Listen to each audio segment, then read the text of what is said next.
ये माता हैं, नाम नहीं बताना चाहती हैं।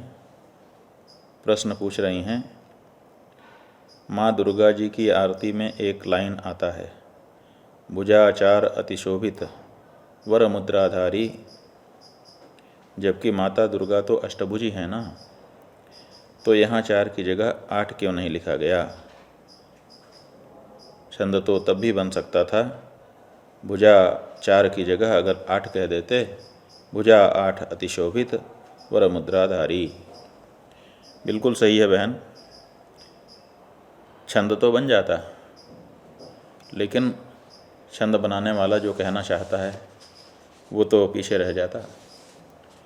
देखिए, माता दुर्गा का एक ही रूप नहीं है, वो 10 भुजा भी हैं, वो अष्टभुजा भी हैं, वो चतुर्भुज भी हैं, चतुर्भुजी, और अनेक भुजाओं वाली भी हैं। जो आप दुर्गा सप्तशती घर में रख करके चंडी पाठ करवाती हैं, उसके मूर्ति रहस्य में, जहाँ मूर्ति का रहस्य बताया गया है, उसमें देखिए 3रा श्लोक हम आपको पढ़ के सुना देते हैं। कमलांकुशपाशाब्जैरलंकृत चतुर्भुजा, माने 4 भुजाओं वाली देवी हैं। एक में कमल, एक में अंकुश, एक में पाश और एक में अब्ज। अब्ज का मतलब होता है कमल और अब्ज का मतलब होता है शंख। तो चूँकि यहाँ पहले ही कमल कह दिया गया है, इसलिए इस अब्ज का मतलब कमल ना होकर के शंख होगा। तो माने कमल, अंकुश, पाश और शंख, ये 4 हाथों में 4 वस्तुओं को धारण करने वाली देवी दुर्गा पूजी जाती हैं। उन्हीं के नाम अलग अलग भी बताए जाते हैं, कभी वही इंदिरा, कभी वही कमला, कभी लक्ष्मी। अनेक नामों से उनको पुकारा भी जाता है। दुर्गा जी के 1000 नाम हैं और 1000 उनके स्वरूप हैं। चतुर्भुजी भी वो हैं। जो आरती का बनाने वाला भक्त है उसको चतुर्भुज दुर्गा इष्ट हैं, इसीलिए वो भुजाचार अतिशोभित कह करके देवी का स्तवन कर रहा है। आप अष्टभुजा देवी की आराधिका हैं तो भगवती की आरती अपने ढंग से निर्माण कर लीजिए और उसमें 8 भुजाओं का उनको कहिए, वो भी गलत नहीं होगा। फिर एक प्रश्न है जिसके प्रश्नकर्ता अपना नाम नहीं बताना चाहते। कोई बात नहीं है, उत्तर तो आप सुनेंगे क्योंकि आपने पूछा है, इसलिए हम उत्तर बताए देते हैं। आपका प्रश्न हमारे सामने आया है, भौतिक शरीर पाप करता है तो मरने के बाद दंड सूक्ष्म शरीर को क्यों मिलता है? हमको बड़ी प्रसन्नता है कि कम से कम आप ये जानते हैं कि शरीर केवल एक नहीं है भौतिक।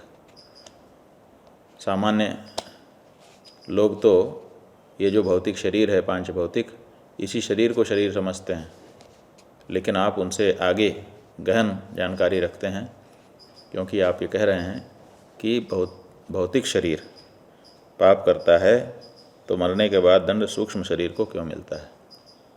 तो इसका मतलब आप मानते हैं कि सूक्ष्म शरीर भी होता है, और ये जो सूक्ष्म शरीर है स्थूल शरीर को छोड़कर, यहाँ भौतिक शरीर से आपका आशय स्थूल शरीर से है, तो स्थूल शरीर छोड़कर जब सूक्ष्म शरीर जीवात्मा परलोक की यात्रा करता है तो वहाँ पर उसकी सुनवाई होती है यमराज के यहाँ, और उसको किए गए का फल शुभ और अशुभ मिलता है, और उसको फिर नया शरीर धारण करके उन फलों को भोगना पड़ता है। स्वर्ग के अनुरूप होता है तो स्वर्ग भेज दिया जाता है, नरक के अनुरूप उसका कार्य होता है तो उसको नरक भेज दिया जाता है। इस तरह से सूक्ष्म शरीर के साथ जीवात्मा अपने किए गए कर्मों का फल भोगता है। ये तो हमारा सिद्धांत है। अब आप कह रहे हैं कि भौतिक शरीर, भौतिक माने स्थूल शरीर पाप करता है, तो आपको हम बताना चाहेंगे कि स्थूल शरीर अगर पाप करता होता तो फिर सूक्ष्म शरीर के स्थूल शरीर से अलग हो जाने के बाद फिर ये पड़ा क्यों रह जाता है, फिर इसमें हलचल क्यों नहीं होती है, फिर ये पुण्य या पाप करने के लिए अर्ह क्यों नहीं होता है, फिर इसको अपने परिवार के लोग उठा करके ले जा करके संस्कार क्यों कर देते हैं इसका मतलब है कि स्थूल शरीर कुछ नहीं करता है। करने वाला कौन है? इसके अंदर जो सूक्ष्म शरीर विद्यमान है, मन, बुद्धि, चित्त, अहंकार, 5 कर्मेंद्रियाँ और 5 ज्ञानेंद्रियाँ, ये मिल करके सूक्ष्म शरीर बनते हैं और यही स्थूल शरीर को प्रेरित करते हैं। तब स्थूल शरीर ये करता है। जब हमारा मन करता है कि हम चलें या फिर बैठे रहें, फिर बुद्धि कहती है नहीं नहीं चलना उचित है, और तब हमारा जो मन है, हमारी जो बुद्धि है, निश्चय करने के बाद प्रेरित करते हैं चलने के लिए। किसको? पैरों को। तब हम खड़े होकर के पैरों को आगे पीछे बढ़ाते हुए चलना शुरू कर देते हैं। अगर हमारा मन, हमारी बुद्धि प्रेरित न करे तो फिर ये पैर गति नहीं करेंगे। तो करने वाला सूक्ष्म शरीर ही है, स्थूल शरीर तो एक साधन मात्र है। जैसे पेड़ को काटने के लिए कुल्हाड़ी होती है, साधन मात्र है। अगर हाथ उसको पकड़ करके उठाए ना, उठा करके चलाए ना, उठाए ना चलाए ना, उठाए ना चलाए ना, बार बार आघात ना करे, तो कुल्हाड़ी क्या पेड़ को काट देगी? कुल्हाड़ी तब पेड़ को काटती है जब कोई हाथ उसको उठा करके चलाता है। उसी तरह से हमारा स्थूल शरीर तब काम करता है जब सूक्ष्म शरीर उसको प्रेरित करता है। इसलिए जो प्रेरक होता है वही करने वाला होता है, जो प्रेरित होता है वो तो साधन होता है। इस बात को जब आप जान जाएंगे तो आपको पता चलेगा कि असल में कर्ता जीवात्मा है, जो सूक्ष्म शरीर से अभिहित होता है, और इसीलिए उसी को भोगना पड़ता है। अपने किए कर्मों का परिणाम फिर नए शरीर को धारण करके उससे भोगता है। तो स्थूल शरीर कुछ भी नहीं कर सकता है, क्योंकि वो जड़ है। उसमें चेतना सूक्ष्म शरीर से आती है, और इसीलिए वही कर्ता माना जाता है, और जो कर्ता होता है वही भोगता होता है। दीपक शर्मा जी हैं, नरसिंहपुर मध्य प्रदेश से, कह रहे हैं कि तिथियों का भी कोई कुयोग बनता है क्या, और क्या तिथि विचार में उसका भी विचार करना चाहिए? हाँ जी, ये सही है। धर्मशास्त्र, ज्योतिष शास्त्र इसी तरह का वर्णन करते हैं। हम आपको एक दोहा, जो दोहावली का है, वो सुना देते हैं। तुलसीदास जी ने इस बारे में कहा है, रवि हर दिशि गुण रस नयन, मुनि प्रथमादिक बार, तिथि सब काज न सावनी, होई कुजोग विचार। इसका मतलब है कि द्वादशी, एकादशी, दशमी, तृतीया, षष्ठी, द्वितीया और सप्तमी, ये 7 तिथि गिना दिया। ये अगर द्वादशी अगर रविवार को हो, एकादशी अगर सोमवार को हो, दशमी अगर मंगलवार को हो, तृतीया अगर बुधवार को हो, षष्ठी अगर बृहस्पतिवार को हो, द्वितीया अगर शुक्रवार को हो, और सप्तमी अगर शनिवार को हो, तो ये सब काम को बिगाड़ने वाली होती हैं। उस दिन कार्य आरंभ नहीं करना चाहिए। इसी को कुयोग कहते हैं। तिथियों का और वारों का ऐसा योग बना जो कार्य नाशक है। इसीलिए इस योग को, इस मिलन को कुयोग की संज्ञा दी गई है। तो जो लोग ज्योतिष शास्त्र में मान करके अपना व्यवहार करते हैं, उनको इस बात का ध्यान रखना चाहिए। कवर्धा छत्तीसगढ़ से श्री चंद्रभान, आपका प्रश्न सामने है। क्या प्राण प्रतिष्ठित शिवलिंग रखा जाना चाहिए घर में? चंद्रभान जी, अगर प्राण प्रतिष्ठा नहीं होगी शिवलिंग में तो उसकी पूजा कैसे होगी? क्योंकि जब तक प्राण प्रतिष्ठा नहीं होती है तब तक वो चीज़ पत्थर ही रहती है, भले उसमें कोई आकार उकेर दिया जाए। जब मंत्रों के द्वारा विधि विधान का अनुसरण करते हुए प्रतिष्ठा कर दी जाती है तभी मूर्ति में प्राण आते हैं। ऐसी परिस्थिति में जो शिवलिंग है वो भी भगवान का निराकार रूप माना जाता है। उसमें प्राण प्रतिष्ठा जब तक नहीं होगी तब तक पूजा कैसे कर सकते हैं? लेकिन आप पूछ रहे हैं तो हम समझते हैं कि आपका आशय संभवतः ये है कि प्राण प्रतिष्ठा से आपका आशय नहीं है। आपका आशय स्थिर प्राण प्रतिष्ठा, माने दो तरह से मूर्तियों की प्राण प्रतिष्ठा होती है, एक चल प्रतिष्ठा और एक अचल प्रतिष्ठा। तो जो चल प्रतिष्ठा है उसमें मूर्ति में प्राण आ जाते हैं, लेकिन वो चलायमान होती है, आप कहीं से एक जगह से दूसरे स्थान पर उसको ले जा सकते हैं। और जो अचल प्रतिष्ठा होती है वो मंदिर बना करके मंदिर में स्थापित कर दी जाती है, फिर उस मंदिर से वो मूर्ति कहीं अन्यत्र नहीं जाती है। तो ये जो नियम है चल और अचल प्रतिष्ठा का, हम समझते हैं कि इसी विषय में आपका प्रश्न है और आप ये कहना चाहते हैं कि क्या घर में अचल प्रतिष्ठा की जा सकती है? तो हम आपको बताना चाहेंगे कि घर के अंदर अचल प्रतिष्ठा नहीं की जा सकती। अचल प्रतिष्ठा करने के लिए भगवान के लिए ज़मीन प्राप्त करके उसके ऊपर भगवान का मंदिर बना करके उसी में भगवान को अचल रूप से विराजमान किया जा सकता है। घर के अंदर चल प्रतिष्ठा वाली मूर्ति रहती है, प्रतिष्ठा तो होगी, प्राण तो आएंगे उसमें, तभी तो हम उनकी पूजा करके आशीर्वाद प्राप्त करेंगे। लेकिन इस बात का ध्यान रखना होगा कि अचल प्रतिष्ठा ना हो, क्योंकि व्यवहार की दृष्टि से भी आप देखें तो आप पाएंगे कि घर मकान ऐसा नहीं होता है कि उसमें हम निरंतर रहें। कभी परिस्थिति आने से हम घर छोड़ करके दूसरी जगह पे घर बना लेते हैं। एक जगह हमारा घर होता है, उस स्थान पर हमको ठीक नहीं लगता है तो हम दूसरे स्थान पर जा कर के घर बना करके वहाँ रहने लगते हैं। तो ऐसी परिस्थिति में अगर हमको घर छोड़ने का मन होगा और हमने अचल प्रतिष्ठा भगवान की घर में कर दी तो फिर घर छोड़ते समय उनका क्या होगा? क्योंकि वो तो छोड़ नहीं सकेंगे, उनकी तो अचल प्रतिष्ठा हो गई। तो व्यवहार की दृष्टि से भी और शास्त्र की दृष्टि से भी घर की पूजा में चल मूर्तियों की पूजा होती है, जिनमें प्राणों की प्रतिष्ठा तो होती है लेकिन मूर्ति अचल नहीं रहती है, चल रहती है। तो घर में जो मूर्ति है उसकी चल प्रतिष्ठा करवाइए और उसमें पूजा करिए, आशीर्वाद प्राप्त करिए। भगवान आपके ऊपर कृपा करें।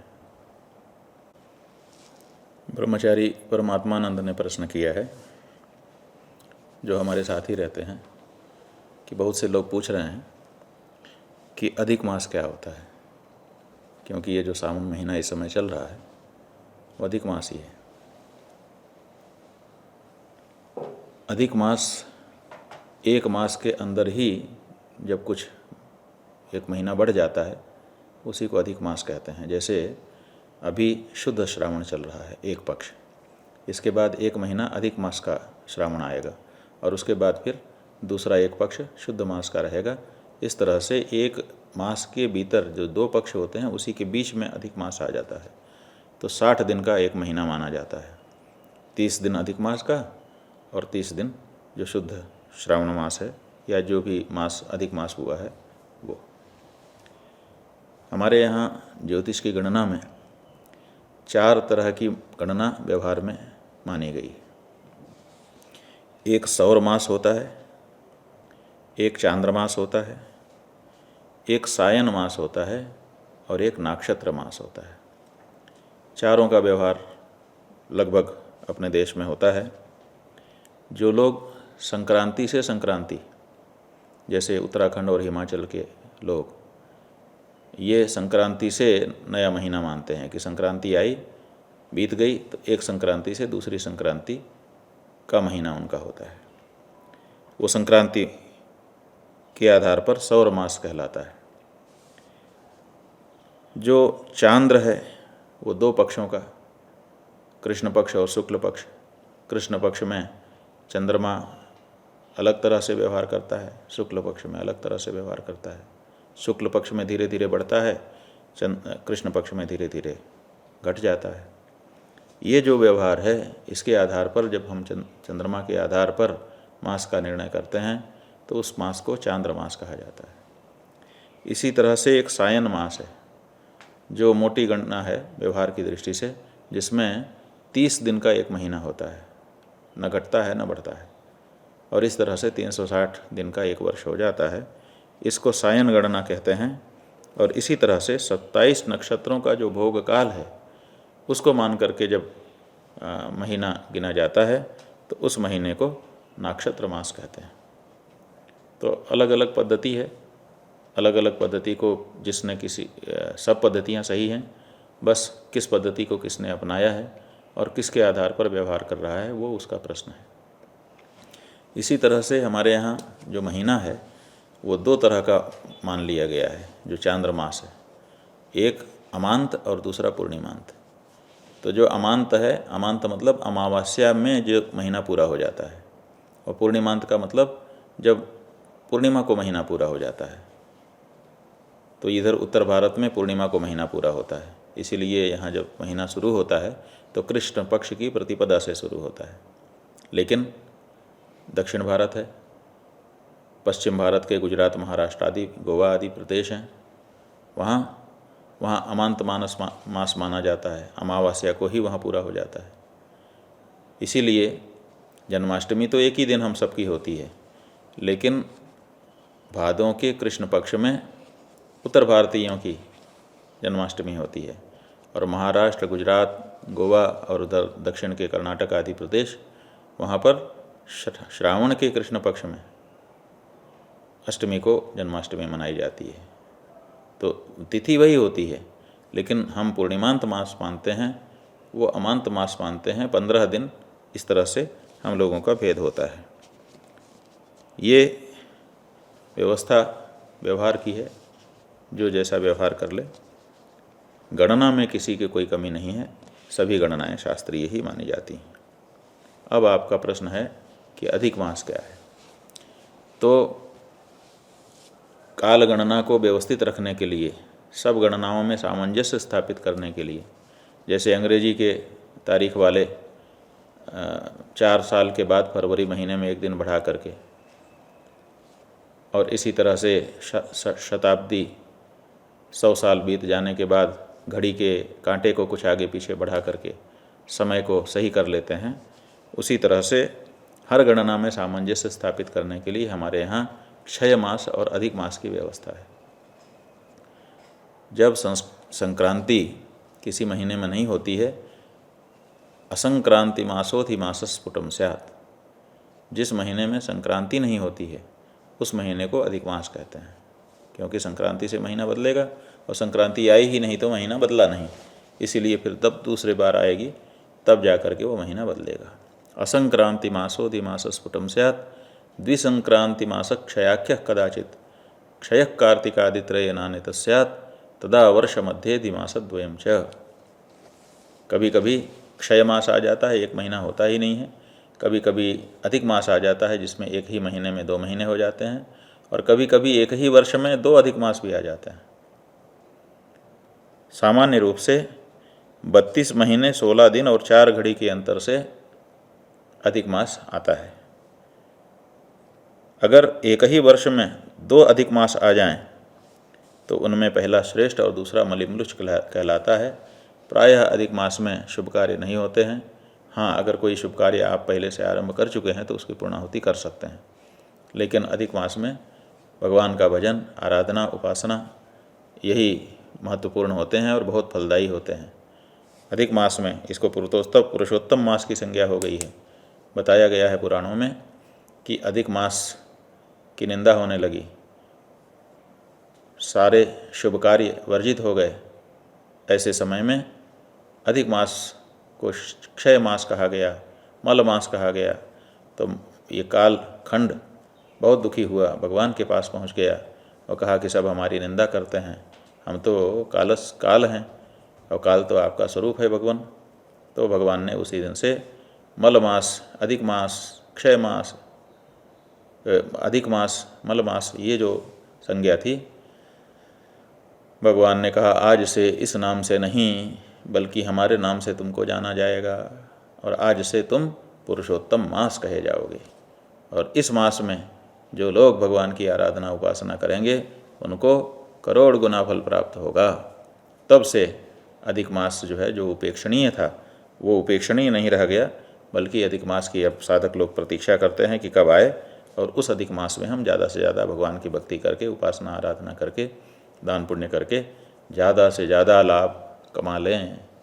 तो अब भगवान की कृपा से जो उपेक्षित मास था, अधिक मास मलमास नाम से पुकारा जाता था, अब वो पुरुषोत्तम मास के नाम से पुकारा जाता है और बहुत बड़ा फलदायक हो चुका है। तो इस समय श्रावण मास, अधिक मास चल रहा है। आप सब लोग इसमें खूब आराधना करिए, खूब उपासना करिए, खूब दान पुण्य करिए। जितना करेंगे उसका हजारों गुना लाभ आपको मिलेगा। यही इस कालखंड की विशेषता है। नारायण।